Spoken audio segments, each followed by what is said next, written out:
This is part 2 of our Making Bacon series. This will be a 3-part series culminating in a collaboration with a bunch of other YouTubers called Better with Bacon. In the last episode, which is linked up above, we made the cure and we rinsed the bacon after the cure. Today we're going to smoke and slice the bacon. In part 3, which will be posted Saturday, we're going to make bacon cheeseburger wrapped onion rings. Stick around, watch the video, and don't forget to check back on Saturday for the collaboration with a bunch of other YouTubers. The pork belly's been resting for a few hours in the fridge. They've started forming that pellicle. It's not as good as I would like, but I gotta get these on the smoker today. Let's put them on and we'll monitor them for a few hours. The smoker right now is at 200. It's rolling right around 225 or so. We're gonna watch them. Should take about 2 to 4 hours. It all depends. We'll monitor them. We want an internal temperature of 140 to 145. I'll show you as I put them on the smoker. The first one I'm putting on is the maple.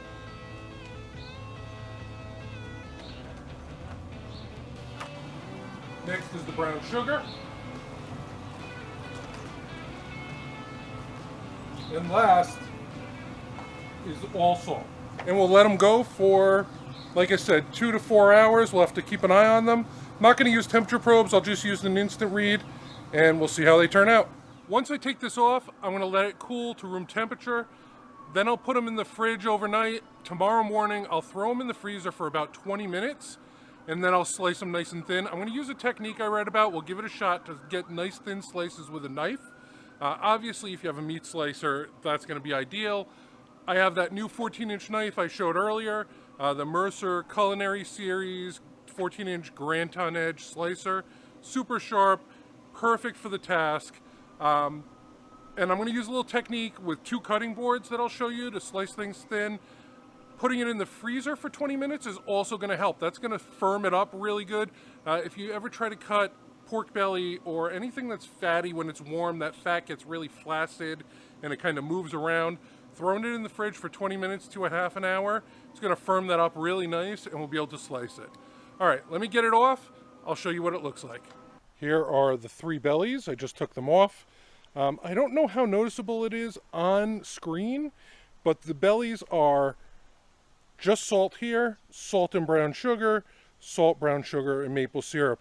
And if you look at them, they are light, medium, and darker, all based on the sugar content. I also noticed when I cooked them this morning to try them, see how salty they were, the one with the maple syrup really kind of burned, and then the brown sugar also kind of, you had to watch out for it burning, and the salt was just fine. In the fridge they go, and we'll check back tomorrow when I slice them. Bacon spent the night in the fridge. I put it in the freezer for about a half an hour. Let's get slicing. I'm going to start with the salt only. And what I've got here is 2 cutting boards. And what I'm going to do is I'm going to use one as a straight edge, basically, to cut with the knife. I'm going to cut the very edge off, a big chunk. I'll use that for lardons so that I can use it in other cooking. And then I'll do nice thin slices. And I'm going to do that because this edge is not nice and smooth because of the way it cooked.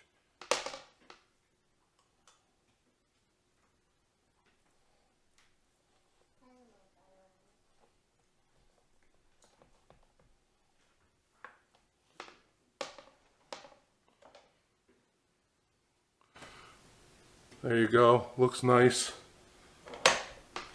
All right, let's start making some slices.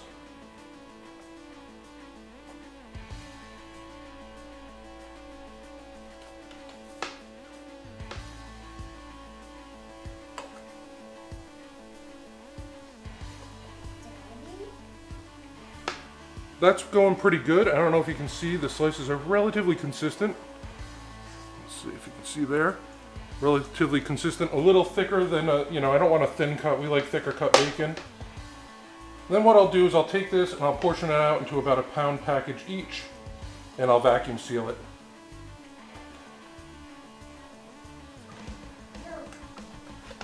And try without the cutting board. The cutting board's sliding around a little bit, and with this knife I think I can just do it nice and straight.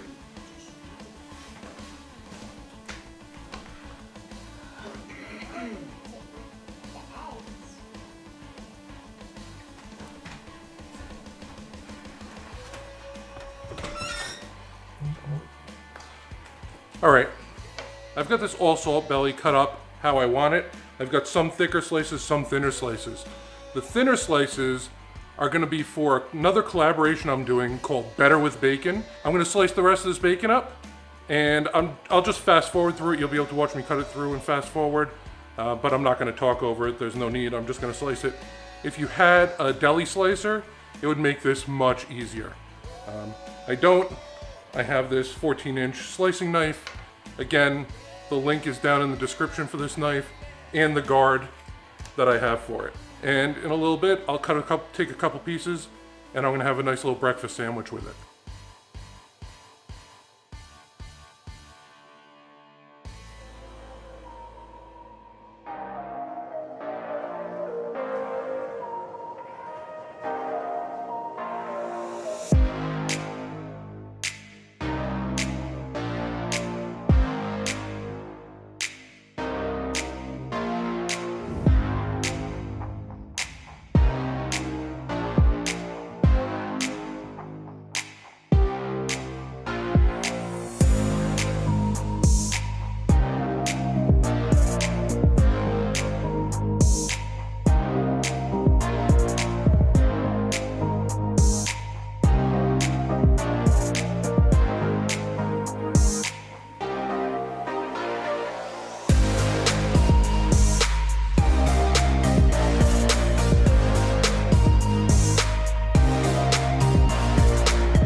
I had some difficulties with some learning experience. Again, this is the first time I've made bacon from scratch.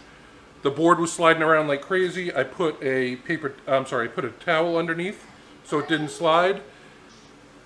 The idea I read online of using another cutting board to line up your slices is great in theory. The top of the bacon is not level, made it very difficult. The other problem is that it also was kind of sliding around. If you had a cutting board, this has got some texture to it, but it was just sliding around on the fat. Maybe if I flipped it over to the less fatty side, it wouldn't have slid around as much.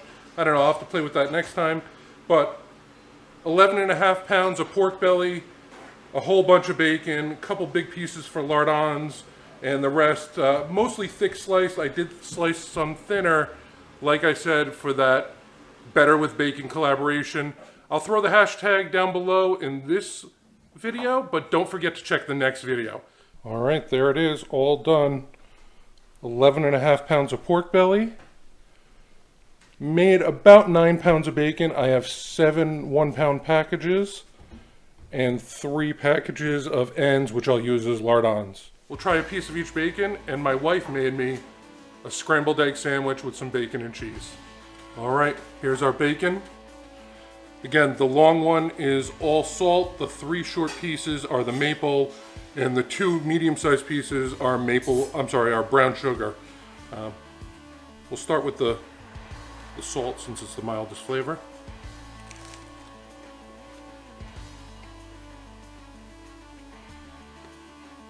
Nice flavor, not too salty at all, but nice smoky, very light smoked bacon flavor.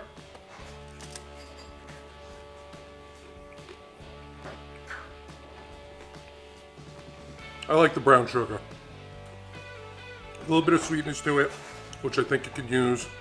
The plain salt would be good for cooking other stuff where you don't want a sweet bacon, but to just eat a piece of bacon.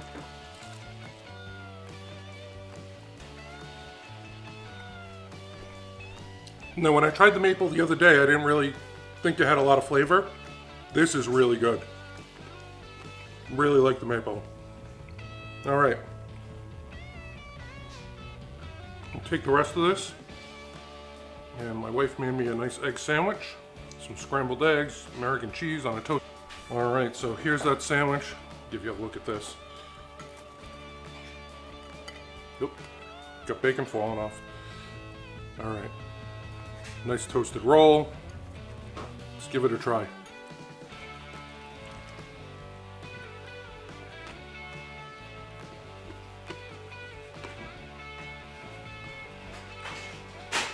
Love the thick cut bacon.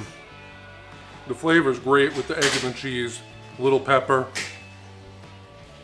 If you've never made bacon, give it a try. If you don't have a smoker, you can cold smoke with stuff as simple as a cardboard box and a $15 smoke tube from Amazon. I'll have a link to one of those down below.